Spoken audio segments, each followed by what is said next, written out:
औरंगाबाद में पृथ्वीराज चौहान जी का भव्य मूर्ति बनाया गया यहाँ पर, और इसका उद्घाटन 18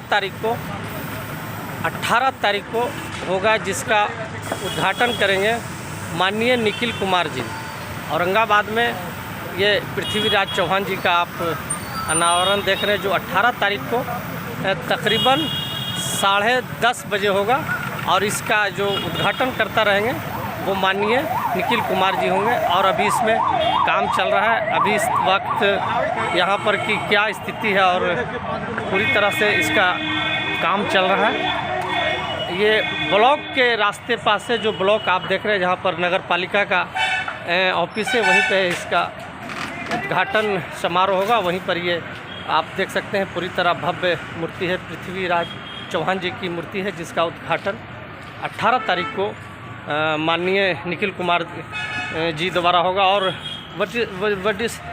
वरिष्ठ लोग भी यहाँ पर आ रहे हैं, आनंद मोहन जी का भी नाम सुना जा रहा है, और तमाम लोग यहाँ पर आ रहे हैं। अभी काम भी चल रहा है, आप देख सकते हैं तमाम चीज़ें यहाँ पर हो रही है।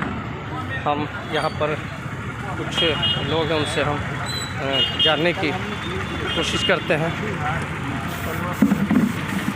सर, ये पृथ्वीराज चौहान जी का ये पृथ्वीराज चौहान जी का जो यहाँ पर मूर्ति अनावरण किया जा रहा है, वो किस दिन होगा और क्या टाइमिंग और कौन इसके चीफ गेस्ट होंगे?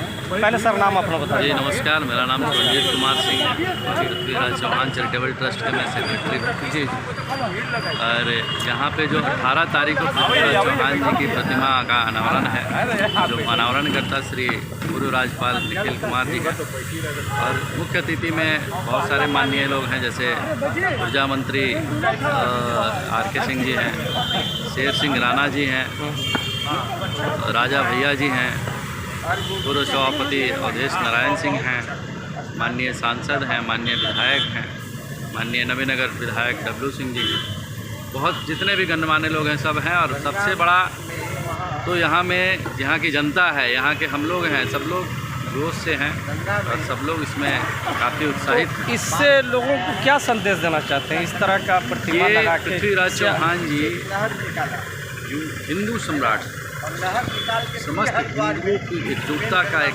संदेश दिया जा रहा है। इसमें चंद्रदाई जी का भी अनावरण है, तो उनके साथ मिलके ये एकजुटता का अपना आपस में भाईचारे का। पृथ्वीराज चौहान जी हिंदुओं के थे तो मुसलमानों के लिए भी तो थे, वो तो पूरे समाज के लिए थे। अगर जात थे तो वो अलग चीज़ है, मगर वो तो एक समाज के लिए भी थे। देखिए जो इतिहास में लिखा हुआ है, क्या लिखा हुआ है इतिहास में? हिंदू सम्राट करके उनको पुकारा जाता है। ऐसा नहीं है शासक थे तो सबके लिए ही होंगे, और तो किसी पर जुल्म नहीं किए हैं, जुल्म नहीं किए हैं, है ना, जुल्म नहीं किए हैं, लेकिन ऐसा इतिहास में लिखा हुआ है। तो हमारा उम्र जितना है तो हम लोग भी इस चीज़ को समझते हैं। शासक थे तो सबके ही शासक थे और सबके लिए ही उन्होंने किया है, ऐसा हम वर्गीकरण नहीं कर रहे हैं। इससे क्या संदेश जाएगा लोगों? सब जो मिलजुल कर एक रहें और अपने देश के लिए व्यवहार से भाईचारा मिला के रहें और आगे बढ़ें, सब लोग अपना पारिवारिक। सर टाइमिंग इसकी क्या है? 11:30 बजे इसका 18 तारीख गुरुवार, और गेट स्कूल के मैदान में सभा भी होना है इसके अनावरण के बाद। उसके बाद हम लोग का कार्यक्रम जो है समाप्त। धन्यवाद। आप भी कुछ बताइए, पृथ्वीराज चौहान जी के बारे में कुछ बताइए। आप सर बताइए कुछ। सर क्या नाम हुआ आपका? नाम हुआ ज्ञानेश्वर प्रसाद सिंह। यहाँ पर जो प्रतिमा लगाई जा रही है, इसका मकसद और मतलब क्या है? देखिए, यहाँ 2 लोगों की प्रतिमा लगाई गई, एक पृथ्वीराज चौहान है जी, और एक कवि चंद्र बरदाई जी हैं, जिनकी प्रेरणा से और जिनके वाणी से पृथ्वीराज चौहान जी मोहम्मद गोरी को सर जो है धड़ से अलग किया था अपनी शब्दवेदी बांध से। तो इसका कारण क्या था? माने न्याय के खिलाफ था या क्रूर था? जिस शासक का इन्होंने सर से धड़ अलग किए, इनका माने वजह क्या था इस तरह से करने से? क्या गौरी क्या था? गौरी को क्यों मारा गया? मोहम्मद गोरी एक आक्रमणकारी था। और आक्रमणकारी जो है वह भारत पर चढ़ाई किया। तराइन के मैदान में जो है 1191 ईस्वी में युद्ध हुई, जिसमें वो पराजित हुआ। इसके बाद कई बार छोटा छोटा आक्रमण किया और हर बार वो पराजित हुआ और पकड़ा भी जाता था और पृथ्वीराज चौहान उसको छोड़ देते थे। लेकिन 1192 के तराइन का जो युद्ध हुआ, उस युद्ध में पृथ्वीराज पर वो गलत ढंग से रात्रि में चढ़ाई करके इनके सैन्य शिविर पर इनको बंदी बनाए। बंदी बनाने के बाद जिस पृथ्वीराज इसको छोड़ दिया करते थे, उस पृथ्वीराज को इसने बंदी बनाकर और अपने काबुल लेकर चला गया और यहाँ का शासक अपने दामाद। तो सर ये तो इतिहास में तो ऐसा तो नहीं था कि किसी खास समुदाय के ये थे? पृथ्वीराज चौहान जी तो देशभक्त थे, देश के कार्य में इनका अहम रोल रहा। बिल्कुल देश के लिए, किसी धर्म किसी जाति के तो विशेष जी नहीं। जो आक्रमण करता तो उनके खिलाफ रहते। हाँ, अगर अंग्रेज भी आक्रमण करा तो उनके खिलाफ रहते। हाँ, तो उस समय तो अंग्रेज की बात नहीं थी। हाँ। लेकिन ये लोग थे जो विदेशी थे और आकर आक्रमण किए, है ना, तो उसके खिलाफ इन्होंने लड़ाई लड़ी। चीफ गेस्ट कौन है?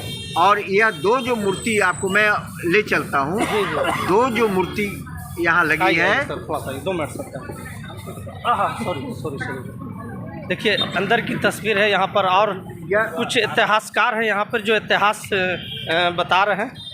हम कोशिश करेंगे कि आपको उन चीज़ों को बताएं। हाँ बताएं। यह जो दो मूर्ति है जी, चंद्रबरदाई जी की और पृथ्वीराज चौहान जी, यह दोनों मूर्ति संदेश दे रही है समाज को कि देश के लिए एकता, दोनों दो जाति से, लेकिन देश के लिए दोनों कुर्बान हुए, दोनों कुर्बान। सर एक सवाल और यहाँ पर है, आपने कहा कि किसी धर्म किसी जात विशेष का ये बात नहीं है। हाँ, तो चीफ गेस्ट में कोई मुस्लिम नेता भी आ रहे हैं यहाँ पे? तारिक अनवर जी का नाम है इसमें आ रहे हैं। हाँ बिल्कुल, निमंत्रण दिया गया। बिल्कुल, आप कार्ड में देखिए। जी धन्यवाद। हाँ। हाँ सर बताइए क्या बोल रहे थे आप? तो यह सामाजिक समरसता का भी प्रतीक है। यह दोनों मूर्ति संदेश भी दे रही है आज के युवा पीढ़ी को, आज के समाज को, कि मिलजुल कर समाज में अत्याचार अन्याय के खिलाफ। एक मूर्ति और किनकी है? चंद्रबरदाई जी। क्यों, कौन थे वो? वो इनके कवि मित्र थे, जात से अथी थे, ब्राह्मण। हाँ ठीक। तो यह दोनों संदेश थे। ठीक। जी।